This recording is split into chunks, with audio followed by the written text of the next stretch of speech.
Chapter 4 the motion of the अर्थ का ये second part है। इससे पहले हमने इसका फर्स्ट पार्ट कर लिया था।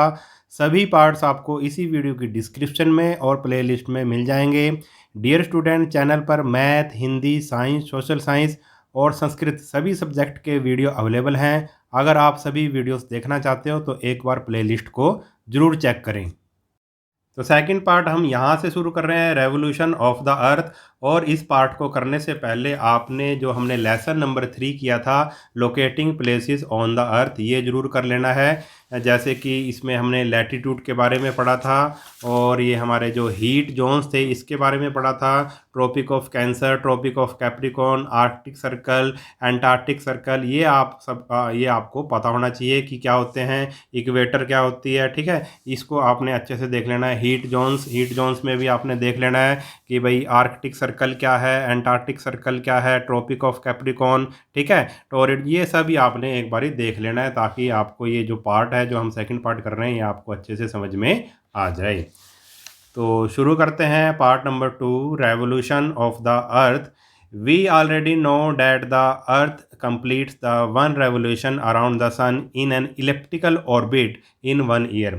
हम जानते हैं कि भाई जो अर्थ है वो सन के चारों तरफ अपना जो एक राउंड पूरा करती है अपने ऑर्बिट में, और वो ऑर्बिट कैसा है, इलिप्टिकल ऑर्बिट है, और 1 ईयर में एक राउंड पूरा करती है। अब ये इलिप्टिकल का मतलब क्या होता है? इलिप्टिकल का मतलब होता है अंडाकार।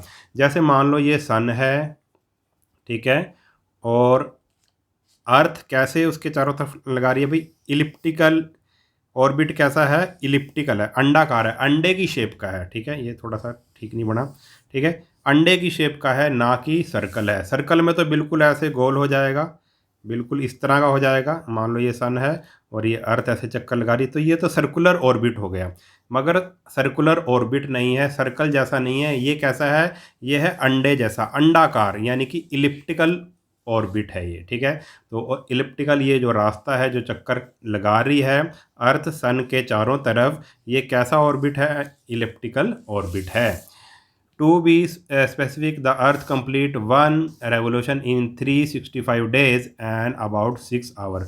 अगर और भी हम पूरा देखें इसको तो लगभग जो अर्थ है वो एक राउंड, एक रेवोल्यूशन कितने में कंप्लीट करती है, 365 डेज और लगभग 6 घंटे, ठीक है, 365 डेज एंड 6 आवर में अपना एक रेवोल्यूशन वो पूरा करती है अर्थ।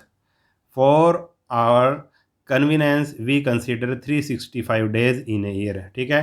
तो हम ये 6 ईयर को छोड़ देते हैं और लगभग हम कितना ले लेते हैं, एक साल में कितना ले लेते हैं, 365 डेज हम ले लेते हैं, ठीक है। अब ये देखो 6 आवर बचा है, इसको भी हम आगे ऐड कर देंगे। देखो कैसे, the remaining 6 hour are added over a period for of 4 years till they become 24 hour और 1 डे, ठीक है। देखो 6 आवर फालतू आ रहे थे जो हमने छोड़ दिए थे, फिर 6 आवर 6 आवर 6 आवर 6 आवर कितने हुए, 24 आवर्स, ठीक है। ये 24 आवर फिर क्या कर देंगे हम this extra day is added to the month of February. जो ये 666 करके एक डे बना है, ये हम फरवरी मंथ में ऐड कर देंगे। आपने देखा होगा कि हर चौथे every 4 year to make it a month of 29 days instead of 28 days. आपको पता है कि भाई फरवरी में या तो 28 डेज होते हैं या फिर 29 डेज होते हैं, ठीक है। और 29 डेज कब आएगा, हर चौथे साल में आएगा, ठीक है। 4th ईयर में जो 6 आवर 6 आवर 6 आवर 6 आवर था वो हमने 1 डे मान लिया है, और फरवरी में फिर कितने होते हैं भाई, हर चौथे साल में 29 डेज हो जाते हैं, ठीक है। ये हमने अपनी सहूलियत के लिए किया हुआ है। The year of 365 days is called leap year. और जिस ईयर में 365 नहीं, 366 डेज, जिस ईयर में 366 डेज होते हैं उस ईयर को लीप ईयर कहा जाता है, ठीक है। अब आगे है डू यू नो में देख लेते हैं क्या है, the distance between the earth and the sun changes in the course of its revolution on the elliptical orbit. जो अर्थ और सन के बीच का जो डिस्टेंस है जब वो रेवोल्यूशन करती है तो वो क्या होता रहता है भाई, चेंज होता रहता है, ठीक है, चेंज होता रहता है। देखो अगर सर्कुलर होता तो डिस्टेंस सेम रहता, ये डिस्टेंस, ये डिस्टेंस, ये डिस्टेंस, ये डिस्टेंस, ये डिस्टेंस, जैसे चक्कर काट रही है तो सेम रहता। मगर ये इलिप्टिकल है, देखो यहाँ से डिस्टेंस क्या है, यहाँ से डिस्टेंस कम है और इधर से डिस्टेंस क्या हो जाएगा, ज़्यादा हो जाएगा, ठीक है, फिर ये कम हो जाएगा, फिर ये ज़्यादा हो जाएगा, ठीक है। तो ये चेंज होता रहता है क्योंकि ये जो अर्थ है वो इलिप्टिकल ऑर्बिट में चक्कर लगाती है, इसका कारण ये है। द मिनिमम डिस्टेंस, देखो मिनिमम डिस्टेंस कितना है between the earth and the sun on the 4 जनवरी।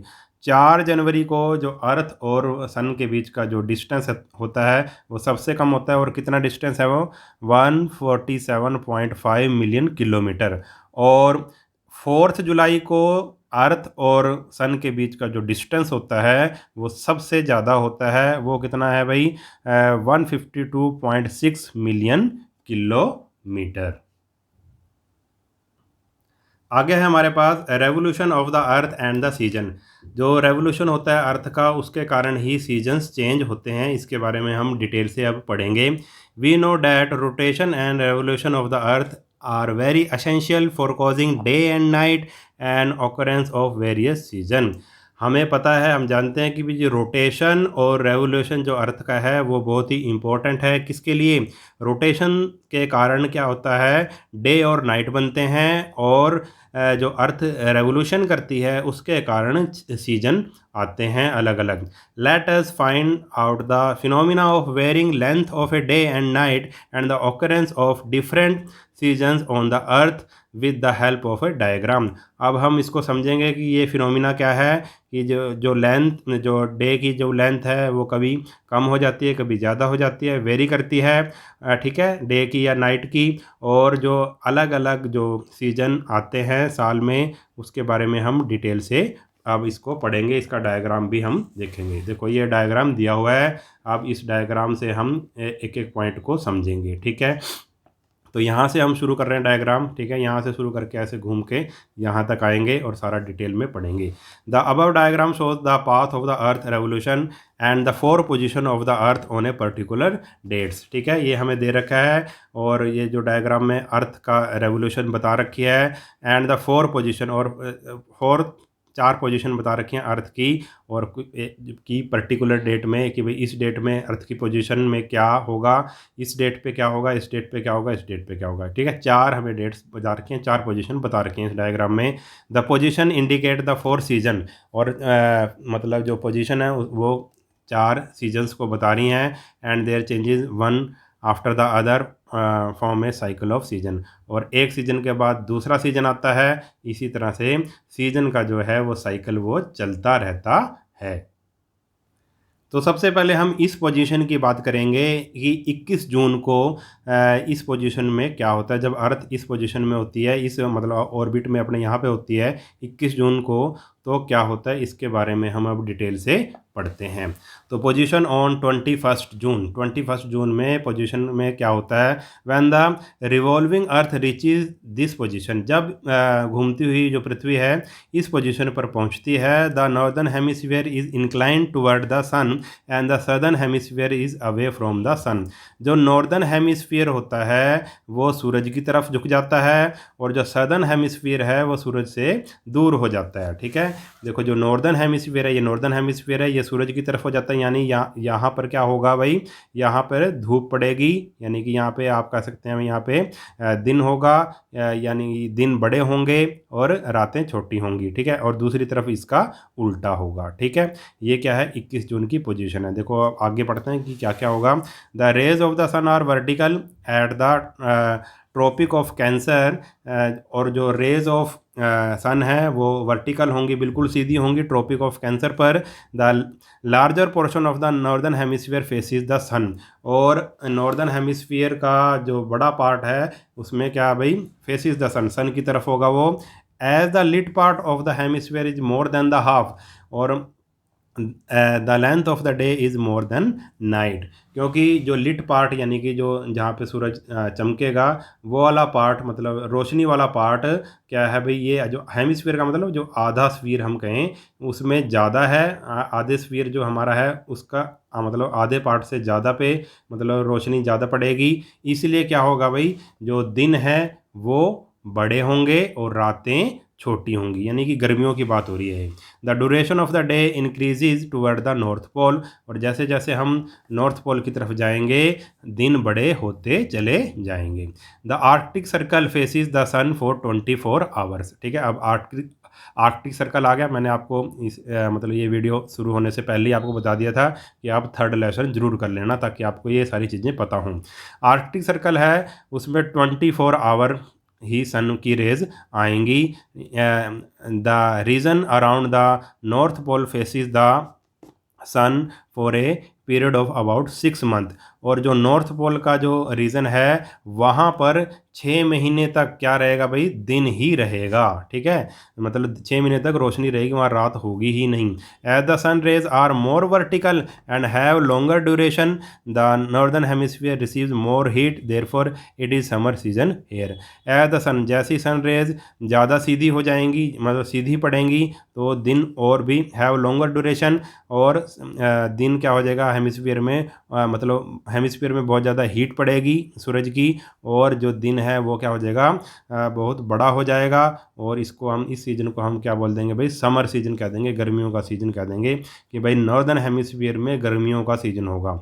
ऐसी जो सदर्न हेमिस्फीयर है वहाँ पे कम, आप कह सकते हैं वहाँ पे ठंड पड़ेगी। ठीक है, the situation called summer solstice in the hemisphere. This situation, इस सिचुएशन को क्या बोलेंगे भाई, समर सोल्स्टिस बोलेंगे इन द हेमिस्फीयर। हेमिस्फीयर में क्या है भाई, ये समर सोल्स्टिस पोजीशन है। ठीक है, इस सिचुएशन को हम समर सोल्स्टिस कहेंगे। The situation in the southern hemisphere is just the opposite, और जो सदर्न हेमिस्फीयर है यानी कि नॉर्दर्न हेमिस्फीयर का जो अपोजिट सदर्न हेमिस्फीयर है वहाँ पे क्या होगा, बिल्कुल ही अपोजिट मतलब होगा। जैसे हमारे पास नॉर्दर्न हेमिस्फीयर में मतलब गर्मी पड़ रही है, तो जो सदर्न हेमिस्फीयर है वहाँ पे क्या होगी भाई, विंटर होगी। The night are longer than days, और वहाँ पे नाइट, दिन मतलब रातें बड़ी होंगी और दिन छोटे होंगे। कहाँ पर, सदर्न हेमिस्फीयर में। The Antarctic circle remains in complete darkness, और जो एंटार्क्टिक सर्कल है, ठीक है, एंटार्क्टिक सर्कल है वहाँ पे हम अंधेरा रहेगा, वहाँ पे सूर्य की रोशनी नहीं पहुँचेगी। The sun rays are more slanting, therefore it is winter in the southern hemisphere, और जो सन की रेज हैं वो क्या होंगी भाई, सदर्न हेमिस्फीयर में तिरछी पड़ेंगी, इसलिए वहाँ पे इतनी गर्मी नहीं होगी, वहाँ पे क्या होगी भाई, विंटर सीजन होगा। This situation is called winter solstice. इस मतलब इस सिचुएशन को हम विंटर सोल्स्टिस बोलते हैं। अब 21 जून के बाद हम क्या करेंगे, 23 सितंबर को क्या होता है, 23 सितंबर को जब अर्थ यहाँ पर पहुँच जाती है तो क्या होता है उसके बारे में हम डिटेल से पढ़ेंगे। Position on 23 September, after 3 month the revolving earth comes to this position. 3 month के बाद जो अर्थ है इस पोजीशन पे आ जाती है, यानी कि 21 जून के बाद इस पोजीशन पे आ जाती है 23 सितंबर को। The sun shines vertically over the equator, और जो सन है वो इक्वेटर पर सीधा पड़ता है, यानी कि सीधी उसकी रेज पड़ती हैं। The days and night are of equal duration in both the hemisphere on this date, और दिन और रात इस मतलब 23 सितंबर को दिन और रात क्या हो जाते हैं भी, इक्वल हो जाते हैं, और दोनों हेमिस्फीयर में इक्वल हो जाते हैं। ठीक है, दिन रात बराबर होते हैं इसमें। आप कहेंगे नदर्न हेमिस्फीयर और सदर्न हेमिस्फीयर में डे और नाइट इक्वल हो जाते हैं। Both the hemisphere receive the same amount of heat, और दोनों हेमिस्फीयर में, नदर्न हेमिस्फीयर और सदर्न हेमिस्फीयर में दोनों में इक्वल अमाउंट ऑफ हीट पड़ती है। This situation is called equinox, और इस पोजीशन को क्या बोलते हैं भाई, इक्विनॉक्स बोलते हैं। It is autumn season in the northern hemisphere, और नदर्न हेमिस्फीयर में कैसा होगा भाई, ऑटम सीजन होगा। Therefore this position is in northern hemisphere is known as autumnal equinox. ठीक है, और इस पोजीशन को नदर्न हेमिस्फीयर में क्या बोलेंगे इसको, नदर्न हेमिस्फीयर में, क्योंकि ऑटम का सीजन है इसलिए इसको ऑटमनल क्या बोलेंगे, इक्विनॉक्स बोलेंगे। एट द सेम टाइम, और दूसरी तरफ अगर इसी समय में द सदर्न हेमिस्फीयर में क्या है, स्प्रिंग है, यानी कि बसंत है। ठीक है, बसंत का मौसम है, और जो नदर्न हेमिस्फीयर है उसमें क्या, ऑटम का सीजन यानी कि पतझड़ का मौसम था, और जो सदर्न हेमिस्फीयर में इसी टाइम क्या होगा, स्प्रिंग का मौसम होगा, बसंत का मौसम होगा, और उसको हम बोलेंगे वर्नल इक्विनॉक्स। अब ये डू यू नो में भी देख लेते हैं। The north pole has darkness for about 6 months from 23rd September to 21st March, where as the south pole has sunlight during this period. जो नॉर्थ पोल है उसमें कंप्लीट मतलब रात रहती है, आप कहेंगे उजाला नहीं होगा, कब से कब तक, 23rd सितंबर से लेकर 21st मार्च तक, 6 महीने तक वहाँ पे रात ही रहती है, सूरज दिखाई नहीं देता। Where as the south pole है सनलाइट ड्यूरिंग दिस पीरियड, और दूसरी तरफ जो साउथ पोल है उसमें 6 महीने तक क्या रहेगी भाई, जब 6 महीने तक उसमें रात रहेगी नॉर्थ पोल में, तो साउथ पोल की तरफ क्या रहेगा, 6 महीने तक दिन रहेगा।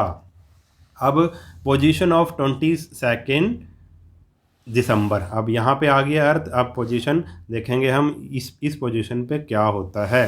The earth continues to revolve and the southern hemisphere gradually comes toward the sun. अब क्या, घूमते घूमते जो अर्थ है वो इस पोजीशन पे आ जाती है, और जो सदर्न हेमिस्फीयर है वो सन की तरफ झुक जाता है, सन की तरफ हो जाता है। ठीक है, पहले नदर्न हेमिस्फीयर था 21 जून को, अब 22 दिसंबर को जो सदर्न हेमिस्फीयर है वो सन की तरफ इंक्लाइंड हो जाता है। In this position the sun rays are vertical at the tropic of Capricorn.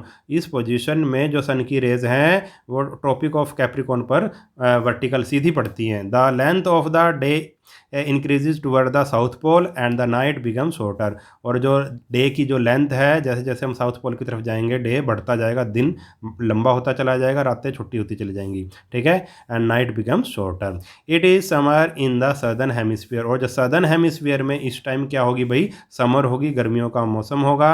And is called summer solstice for this hemisphere, और इसको हम क्या बोलेंगे, इस हेमिस्फीयर में, सदर्न हेमिस्फीयर में इस पोजीशन को हम बोलेंगे भाई summer solstice.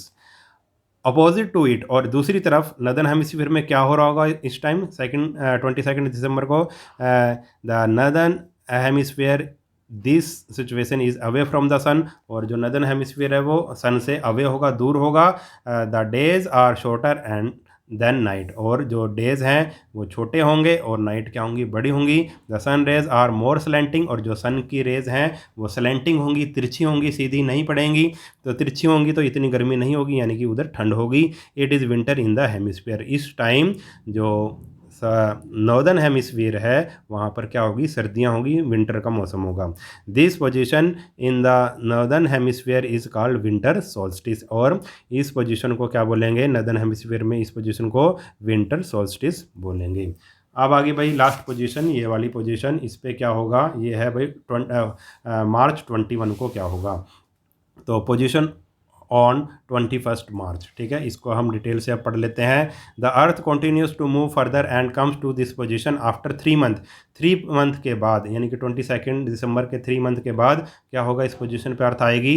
The sun rays are vertically again over the equator. अब दोबारा से जो सन की रेज हैं वो बिल्कुल सीधी इक्वेटर पर पड़ेंगी। The duration of the day and night becomes equal in both the hemisphere, 24 hour day 24 hour night. और दोनों हेमिस्फीयर में जो ड्यूरेशन जैसे 23 सितंबर को हुई थी, दिन और रात बराबर हो गए थे, इस मतलब इस दिन भी दिन और रात बराबर हो जाएंगे, 12 घंटे का दिन होगा और 12 घंटे की रात होगी दोनों हेमिस्फीयर में। Both the hemisphere receive equal amount of heat, और दोनों हेमिस्फीयर में इक्वल अमाउंट ऑफ हीट पड़ेगी।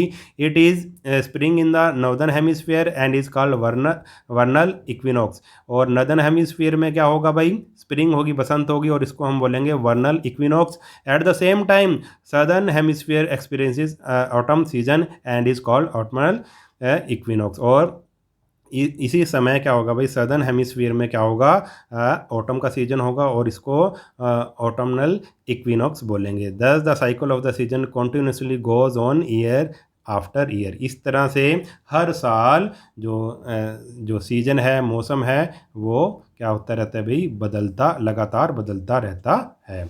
अब डू यू नो में देख लेते हैं। The north pole has sunlight for about 6 month from 21 March to 23 September. North pole में सनलाइट यानी कि सन दिखाई देता है, लगातार दिन होता है वहाँ 6 महीने तक। कब से कब तक, 21 मार्च से लेकर 23 सितंबर तक। और दूसरी तरफ जो साउथ पोल में क्या होगा, इस समय क्या होगी, सारा मतलब 6 महीने तक क्या रहेगी, रात रहेगी वहाँ पे 6 महीने तक सन दिखाई नहीं देगा। तो ये हमारा चैप्टर हो गया कंप्लीट। अगर वीडियो आपको अच्छा लगा है तो चैनल को सब्सक्राइब कर लेना और वीडियो को अपने सभी दोस्तों के साथ शेयर ज़रूर कर देना। मिलते हैं नेक्स्ट वीडियो में, तब तक के लिए नमस्कार।